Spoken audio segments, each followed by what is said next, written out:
One Piece sake theory. Well, there's much more to this theory. If you guys want me to go balls deep into it, then smash that like button, get this video over 10,000 likes, and drop a comment saying yo ho ho ho.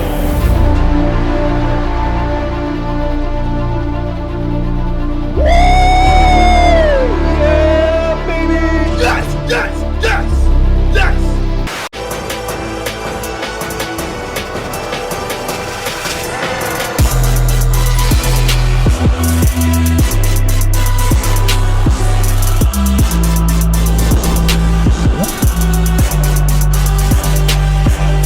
Welcome back everyone, it's time to go balls deep. Today I'm going to be fulfilling my promise and finally break down the most incredible, mind-blowing One Piece theory in existence.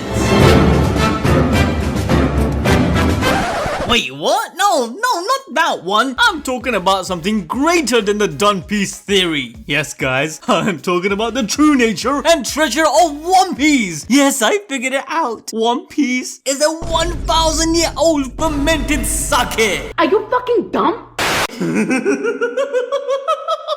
Oh shit, I'm on game or something, guys, allow me. P.S. Use code ABD for 10% off at checkout. Alright guys, for reals, I briefly went over this and promised to go balls deep into the sake theory, which actually originated from the Library of Ohara. If you guys don't know who he is, are you really part of the One Piece community?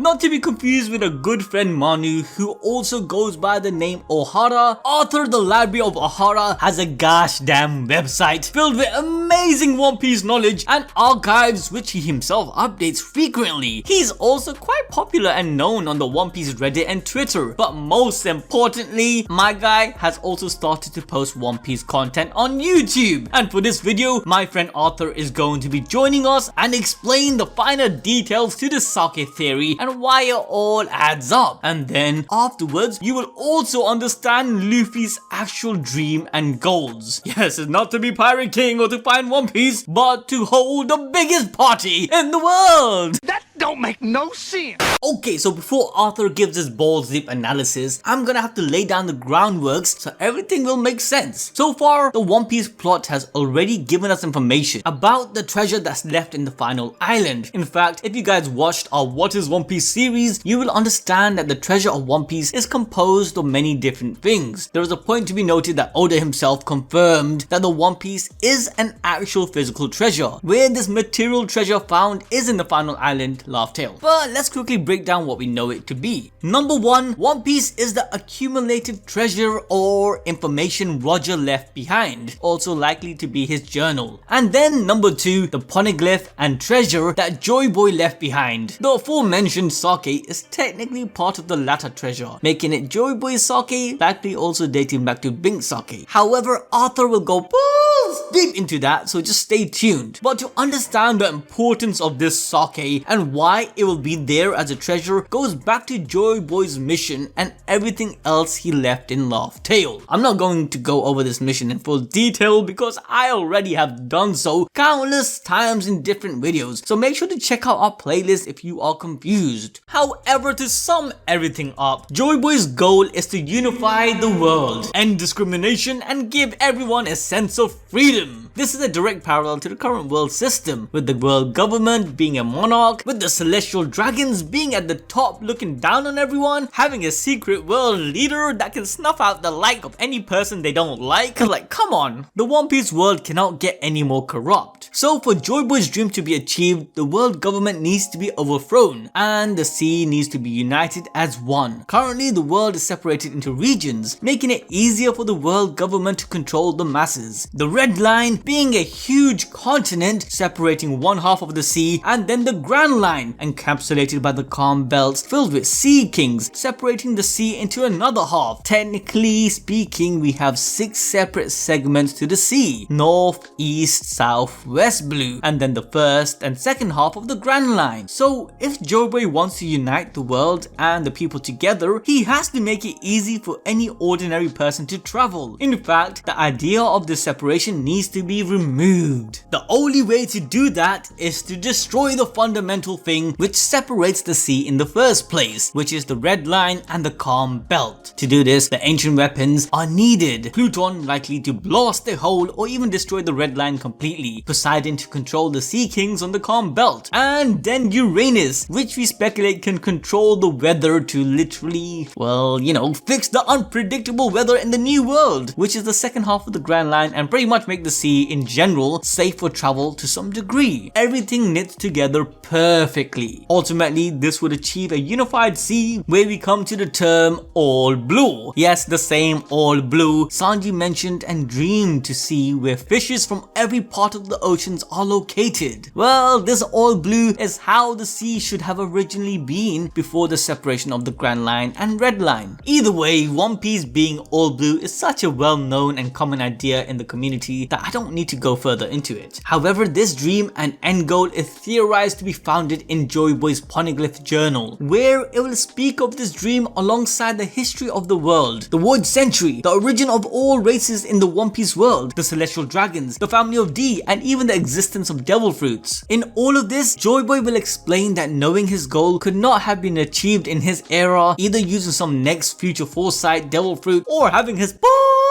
deep observation haki maxed out. He was able to see into the future and pass on his will to an era where this unification dream will materialize. This future is now. Again, I go into greater detail in our collaboration with Ohara, not Artur this time. I'm talking about Manu Ohara, where I covered why Luffy is JoyBoy of his time and explain it with evidence. So make sure you guys watch that video next. But now that I ran you lot through JoyBoy's dream of the unification of the world, let's break down the reality of how things will likely play out. If Luffy does decide to embark on JoyBoy's quest, he will have to gather all 3 ancient weapons, and after that he will have to literally declare war on the celestial dragons alongside the current world government, which technically he already did on countless occasions, so I'm pretty sure that's not a problem. But this time it will be a direct declaration of war, as he will have to destroy the Red Line along with Marijois, subsequently creating a gigantic hole. This will also destroy Fishman Island, as it's located right below Marijois, so the huge ship Noah will be required to help move all the fish people onto safe land. But this attack on Marijois will trigger a huge war. Imusama will also be involved, and Luffy will have to get help from his allies that he gathered throughout his journey. Funny enough, many of his allies are sovereigns of their own nations, like Vivi of Alabasta, Shirahoshi, Hancock, Rebecca, Momonosuke. Drum Island is currently run by Dalton, who is tied with the Straw Hats, especially Chopper. I mean, seriously, Luffy has many kingdoms backing him up. However, the destruction of the old oppressive regime and unification of the sea isn't enough. This is where we come to what is needed to unify the people of the world, and what JoyBoy truly wanted. After Luffy's victory, a new government will need to be formed, so the ordinary citizens don't lose this yeah, this new government will pretty much be a democratic union with all these big players and kingdoms being part of it. But to kick this union all off, something miraculous is needed. This is where we come to the idea of One Piece being a 1,000-year-old fermented sake. Yes guys, I didn't forget about that good old sake, even though I don't drink. We do not care. I'm certain this sake is like the Zum Zum of the One Piece world. It's going to be some real good quality shit, and there is going to be a lot of it. Probably a huge lake of sake. Okay, maybe not a lake, but most definitely a large quantity. Who knows, it could be stored in a giant bottle. Why? Well, after all, it has to be large enough for everyone who participated in this final war for liberation to drink and share. If Zoro, of course, doesn't drink it all for himself. This sake will solidify the union of this new world. But hey, don't take my word for it. I'm passing it over to Artur from the Library of Ohara, who's going to explain exactly why it makes sense for JoyBoy to leave such a treasure behind.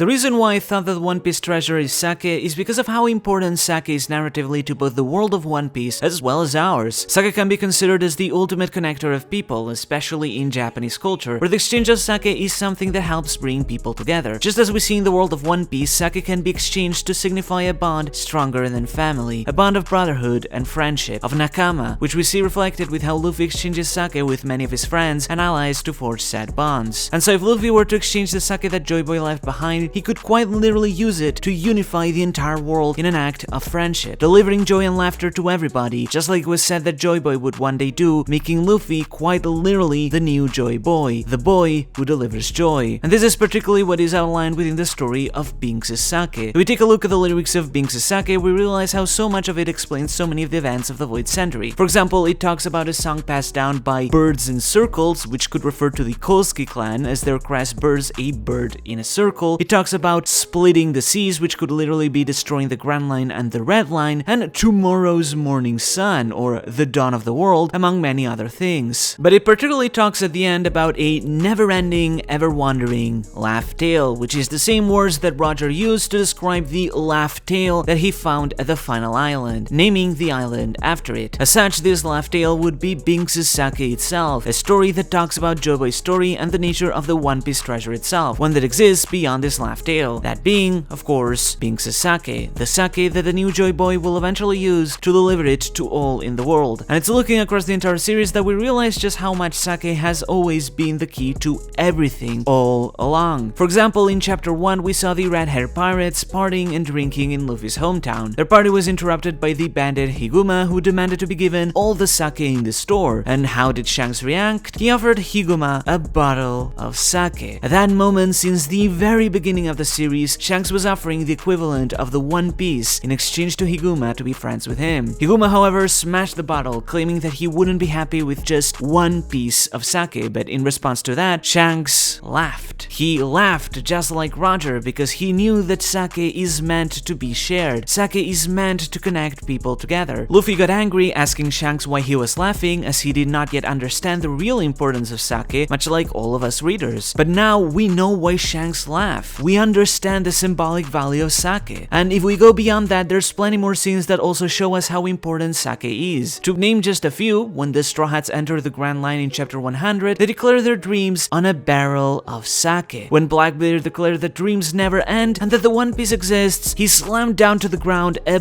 bottle of sake, a symbol of the One Piece itself. When Whitebeard declared that the One Piece exists, he thought back at the time when he and Roger were exchanging sake together. And when Ace and Yamato talked about Luffy's true dream, which ties with the identity of the One Piece treasure, the chapter was titled The Sake Brewed While Waiting for You. The subject of this title is inferred to be Yamato, but what if it was actually JoyBoy, referring to exactly just that? One Piece, the sake brewed while waiting for you, Straw Hat Luffy. Because what Ace had declared Luffy's true dream after he finds the One Piece, I believe to be in essence to exchange sake with the whole world, or in other simpler terms, to throw the biggest party in the world, a party that could connect people of all races and all places in the world together as one, by delivering the One Piece across the entire world. And that is exactly why after Luffy declared his dream to Ace and Sabo, that Ace decided to lay the first step to Luffy's dream in what is one of the most important scenes in the series, Ace exchanging a bottle of sake with Luffy and Sabo to create a bond of brotherhood, a bond of friendship. If you want to hear more about this, I've got a video on my channel that goes into way more detail, including a complete breakdown of how the lyrics of Binks' sake explain the Void Century, how sake has been foreshadowed across the series, and much more I couldn't mention here. I also have an even longer video where I analyze every major mystery of the series from a narrative perspective and how that explains what the One Piece is, sake itself, so be sure to give either of them a look. You can find both linked in the description below. Now let's jump into what Luffy is actually gonna do with this sake. Well, the only logical thing would be to throw the biggest party in the world with the best sake. I'm not joking here. This has been Luffy's dream since the very beginning, and the only way he can fulfill this dream is by becoming the Pirate King. Becoming the Pirate King for Luffy is like becoming the king of parties, as parties should be free and liberating, and as Luffy said to Rayleigh, he doesn't want to be a conqueror or rule, but just wants to be the freest pirate. Luffy's catchphrase is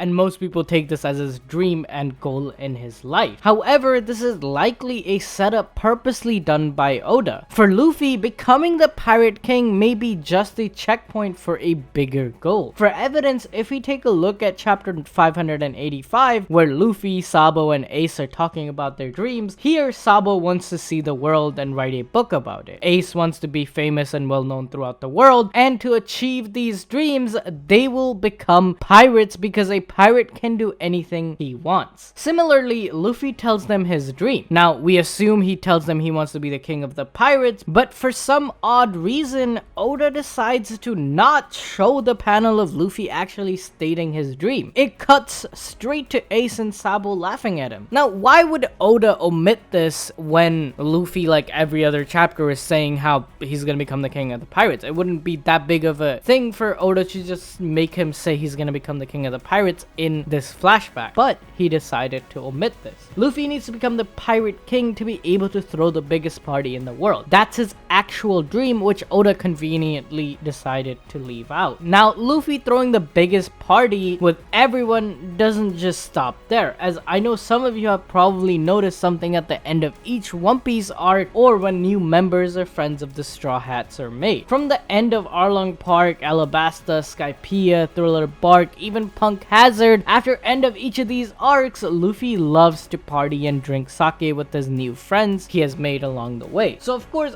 when Luffy achieves his dream of fighting the One Piece, becoming the Pirate King, and having friends from all across the world, he will have the biggest party with everyone, as that's what the end of the greatest saga would warrant. Additionally, why would Luffy want a musician in his crew? Well, you can't have a party without music. Same thing with Sanji, as who will cook the food at the biggest party after becoming the best chef. Ever since Ace Blue, Luffy has been obsessed with having a musician on his crew. And why did he always want a musician? Well, it's because pirates love to sing and dance. This theory doesn't seem so far-fetched, as the idea of a pirate Luffy has comes from Shanks and his crew, when they were chilling in East Blue, partying and having fun, being free, where they essentially just had a year-long party. Luffy admired this and wanted the same for himself. He thinks that becoming a greater pirate than Shanks is the freest thing of all. To party non-stop, to feel liberated having fun with friends. We established in our previous All Blue videos how the world physically needs to become One Piece, and this party will symbolize the people becoming One Piece. Once again, shout out to Artur for helping us to bring you guys this amazing theory. Make sure to go balls deep on his channel, and while you're at it, check out our 5 best One Piece theories video, where we explain some more popular theories from the entire One Piece community, with Ohara, Manu this time, not Artur. Too many Oharas in the community.